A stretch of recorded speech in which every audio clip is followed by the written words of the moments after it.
Pemirsa, masyarakat Kecamatan Pulau Aceh, Kabupaten Aceh Besar mengeluhkan minimnya perhatian pemerintah terhadap akses kesehatan dan pendidikan di daerah mereka. Keluhan warga setempat beralasan ketika hendak berobat, selain tenaga medis jarang di tempat, juga jauhnya puskesmas dari tempat mereka. Masyarakat Pulau Aceh yang merupakan sebuah kecamatan di Kabupaten Aceh Besar saat ini sangat membutuhkan tambahan tenaga medis agar pelayanan kesehatan di kecamatan tersebut lebih maksimal.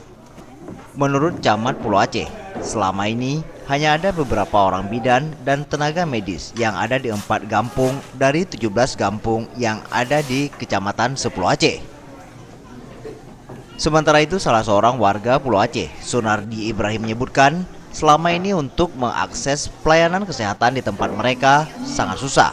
Selain lokasi puskesmas yang jauh, sampai para tenaga medis jarang ada di tempat.